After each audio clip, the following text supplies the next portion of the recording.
Today on Seattle Refined, it's a dirty job, but so worth it. We brave the wind and rain to make the world our oyster. I think I still have some shell in there. Plus, behind the scenes of the steamy new drama Station 19. There's a lot of dancing on set. I'll just say that. We'll chat with the stars that make this Grey's spinoff so spicy. Then, Distressed denim. Distressed denim. Distressed denim. Can we make some? Let's do it.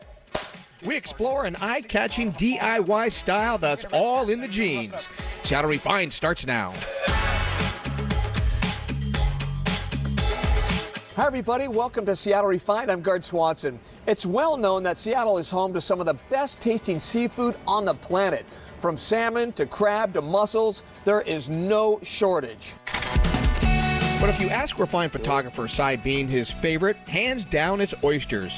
So when our sponsor, Western Washington Toyota Dealers, offered Cy a VIP oyster experience, we said, let's go places. Most people know two things about oysters. You shuck them and slurp them. But getting oysters from tide to table is hard work. Refined photographer Cy Bean hit the road towards Bellingham to see it for himself. Today we're heading up to Samish Bay to photograph Taylor shellfish. We're going to be harvesting oysters. Toyota gave us a 2018 Toyota Camry, and I got cruise control on. We have the EcoBoost on, and it should be a pleasant Pacific Northwest day. The hour-and-a-half drive was smooth and easy with the 2018 Camry Hybrid XLE. The iconic sedan is completely redesigned with more space, technology, and of course, better gas mileage. In no time at all, Cy arrived at Taylor Shellfish, a pioneer in the oyster business. They've been around since the 1890s and have oyster farms, bars, and markets all around Western Washington, including Samish Bay. Let's go eat some oysters. So what am I looking out here for pretty much as far as the eye can see, you just said? We're farming a variety of species here. Okay. It historically was a Pacific oyster farm, and then we've been kind of coming up with some new techniques to farm manila clams here. What type of oyster is this? This is a Pacific oyster. Pacific? Yep, a Okay. standard beach-grown Pacific oyster. So you just plucked it right up out of the mud. I could just eat this right You here. could just eat that right here. That is awesome. Yeah. Where else in the world do you get stuff like this? Very few places. What Cy didn't know is that there's different ways to farm oysters. He jumped in a boat to check out one of the coolest techniques, something called flip bags. These are our flip bag line. Okay. How many oysters do you think you got out here? I got like 1,500 lines out here. 1,500 foot? Okay. 40 bags of lime. And how many oysters in a bag? 120. It's like a little over 7 million. Jeez! 7 million oysters.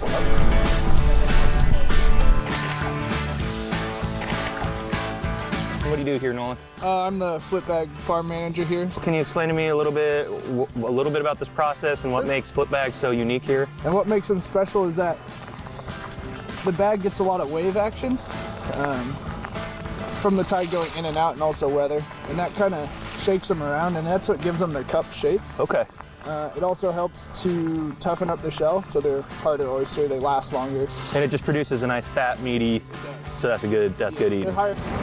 After getting soaked and schooled on the art of oyster harvesting, it was time for Cy to head inside and taste the fruits of his labor. Time to shuck some oysters. Careful with my thumb. Yep. Choke up on your. Yeah, there you go. Now you got control. Just give it a little twist. You got it. Whoa! Just cut right to your thumb like Right this. to my thumb like that? Yep. Just like right like that. Boom. All right, man. Hey, Cheers. Thanks so much. Yeah. Bottoms up. And with that slurp, another Toyota adventure is in the books. I think I still have some shell in there. Cy got back in his Camry Hybrid to warm up and head home. To check out Cy's photo gallery, head to SeattleRefined.com. And if you want to learn more about the Camry Hybrid XLE, head to your Western Washington Toyota dealers or visit their website, buyatoyota.com. One of Seattle's most talked about food trucks is putting down roots in Freelard. Seattle Biscuit Company has opened its first brick-and-mortar location along Leary Way. Besides biscuits, the new restaurant is also serving up shrimp, grits, fried chicken and waffles, and other southern staples. If you check it out, drop us a line and let us know what you think. After all those biscuits and oysters, it might be time to concentrate on not eating for a while. we're talking about something called intermittent fasting, and some health nuts swear by it. Now, some people think fasting is just starving yourself, but apparently there is a fasting and feeding cycle that can lead to a healthier you. Want to learn more? Log on to our website. Changing gears now, tonight it's Code Red for drama as the latest show from super producer Shonda Rhimes gets ready to ignite primetime. We're Seattle firefighters. Station 19 is where we choose to be. Station 19 is a spinoff of the long-running ABC hit Grey's Anatomy, set right here in the Emerald City. It follows a sexy cast of firefighters as they save lives and fan the flames of romance. And joining us today are two of the show's stars, Jana Lee Ortiz and Jason Winston George. Let's talk about just having the pressure of making this show a success like Grey's Anatomy. A little bit. There's a little bit of pressure, some shoes to fill. But you know what? I mean, we're excited just to be doing this show because, you know, look, Stacey McKee, who created this show, grew up on Grey's Anatomy. I mean, she was there for the pilot of Grey's Anatomy. She was the executive producer of Grey's Anatomy for a while, so she knows the Grey's universe intimately. She knows it to its DNA. So she brought over a lot of the things that Grey's fans are going to love. So the humor, the complex relationships, the juicy sexiness of it. But then you throw in the fire and it turns the heat up. Turns the heat up. See what I did? See what I did there? Turns the heat up. It turns it. So it really does. No, because you have the adrenaline of running into fires and dealing with all these high pressure situations, dealing with people out in the world who are in life and death situations, and then you come back to the station where you've got grown, sexy people having to come down from adrenaline highs with nothing else to do and let your imagination run wild. Yep. A little more. Well, Jana, is it true that you actually trained at a fire academy to get ready for this role? I met with two female captains and another female firefighter who was on the job for 34 years. She's actually being awarded the Firefighter of the Year. She got me into taking the CPAP. It tested the physical demands of what it's like, and I passed. Of course, you know, I had to represent for the females out there. But no, yeah, it's extremely hard. You know why I used to open people up? Okay, we got that. Well, Jason, let's talk about your character. Dr. Ben Warren actually started on Grey's. Behind the scenes, how do the two sets compare?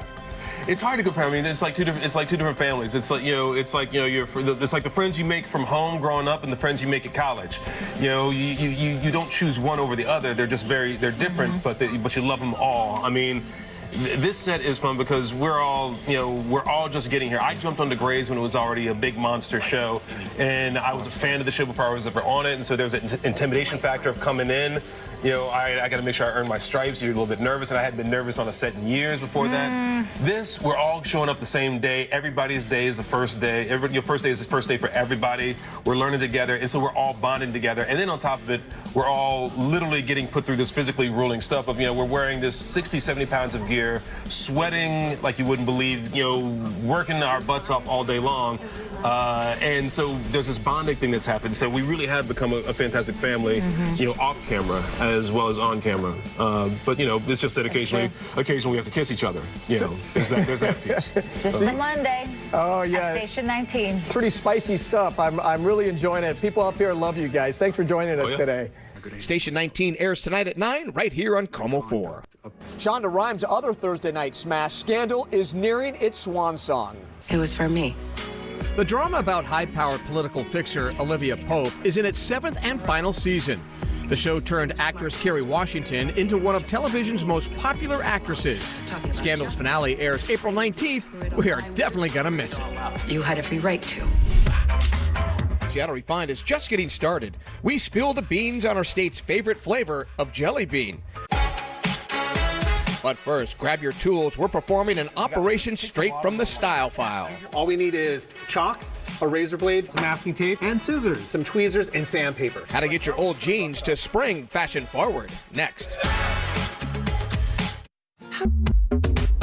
Welcome back to Refined. I'm Guard Swanson. Spring has sprung, and that means it's time to get your barbecue on and freshen up your look. Fortunately, our sponsor, Seattle Goodwill's DIY Guru, knows how to do both without breaking the bank. Here's Refined's Malia Karlinski. Spring is in the air, and that means it's the perfect time to swing by Seattle Goodwill and get everything you need for outdoor entertaining, including what to wear. And our guide to fun in the sun, DIY guy Gary Foy. Okay, Gary, the sun is finally out around here. What are we gonna do? Luau. Luau, I love it. We've got all these items here at Goodwill. You know, this bamboo, little bar, all the tools, and you need something to cook food with. What do you do? If you have a patio-style living, you don't have a big backyard, I built this homemade hibachi. Really? You made this yourself? I made it myself. Terracotta pot, rocks, and then sterno. Sterno's great because it's a clean burning fuel. You've got lots of party supplies here. Yeah, we do have a lot of party supplies. We carry new and used items. Those are Hawaiian shirts, and I love them. Yes, I do too. You know, we carry so many Hawaiian shirts at all of our stores. Okay, so here's a fashion question for you, Gary. Yes. It's kind of too cold to wear shorts Yeah. to your barbecue, so what are you gonna wear? Distressed denim. Distressed denim. Distressed denim. Goodwill has tons of denim at great prices. We got 3 styles we're gonna cover today. Are you ready? I'm ready. All right, first one is fringe denim. Super cute, adds a lot of flavor and fluff. Stair step denim, really fun to do, really easy, super fashion forward right now. And then the classic distressed denim, where we're gonna add our own holes and then do a little fringy on the bottom. And then you can apply this same thing to denim jackets and denim shirts. As you can see, I did it here, did it all on the front of here. Mulia, in order to do this, super simple. All we need is chalk, a razor blade, some masking tape, and scissors, some tweezers, and sandpaper. First up, how to get that classic distressed denim look. To create this big part, it takes a lot of little lines. So I do a little bit of chalk so I know where I'm going. And then as I want it maybe to taper down to get smaller, I want to do smaller lines. All right, so you've made your marks with your chalk and you got about no more than an inch. Grab yourself a razor blade. You're gonna want to follow that line you just made. I did it. After that, you should have your holes ready to go. Then you want to take your fingers, you want to rough it up. Okay. And once you do that, grab yourself some tweezers. All right. And if you can see here, I just pull it out. See that right there? I just pulled out the denim. Gary, what do you think of my distressing so far? That looks really good, Malia. So here's some sandpaper for you. All right, we're gonna rough it up. You're gonna rough it up. What's the end result like? So the end result for denim definitely looks like this. Super fashion forward. Super fashion forward. Dress it up, dress it down. Dress it up, dress it down. How do we make that cool stair step style? I'm gonna show you right now. So the first thing you wanna do is you wanna cut off this bottom of the denim. Boom. Boom, perfect. I'm gonna go 2 inches on mine. Okay. Okay, you see where that seam is inside there? I wanna keep inside there, I don't wanna cut that off. And just cut up to that line and then we're gonna cut across. Okay, I can do that. I mean, you could basically do these on your way out the door to go out for the evening. All right, now we're just gonna rough it up. Yeah, exactly. Stair step denim, complete. The final technique was on the fringe. So what you're gonna wanna do is you wanna cut off the hem first. And then you wanna take a ruler and you wanna mark it 3 inches from where you cut, right? And then you're gonna grab masking tape, made a mark there. So grab your scissors and you wanna cut little tiny strips. So the smaller you cut, the more the fringe will be. I like to do both sides at the same time, right? What? Yeah. You're crazy. I'm a little insane like that. Nice. That is cool. So now you've got yourself some awesome fringy denim. So you grab it, throw it in the washer and dryer, and you get something like this. Gary, thanks for all these great denim ideas. You are a real genius. Ah, thank you, Malia. Malia Karlinski, Seattle Refined. To watch any of Malia's and Gary's DIY adventures, and there are quite a few of them, log on to the website.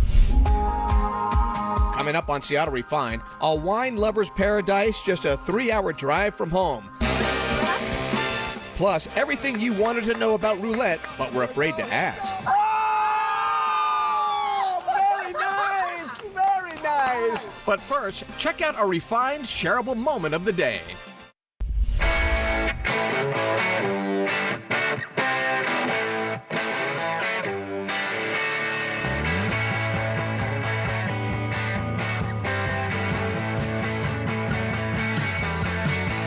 We have the robes, we have the blankets, we have the heaters in the igloos, we have the heaters out of the igloos.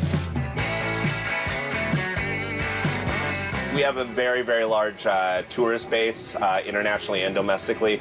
So any day of the week, we get a handful of different people from all over the world. Realistically, there's really not a bad day here. Any day you'd be looking to come, you know, the views aren't going anywhere, so.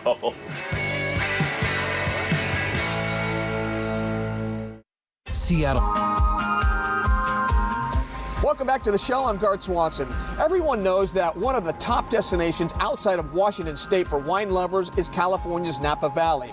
But you don't have to go clear to Cali to get a Napa-like experience. Just point yourself north to Vancouver Island. Victoria, BC is world famous for its British style. But just a few miles north, you'll find a whole other side that's well worth checking out. It is a whole other side, and you're right, like a lot of people don't even know that this exists, and that's why we're so excited, because we're starting to get the word out about the Cowichan Valley. And it's just a 45-minute flight on Kenmore Air from Victoria Harbor to Lake Union in the heart of downtown Seattle. It's a spectacular way to travel. If you've never been on a float plane, it's truly an experience you won't forget.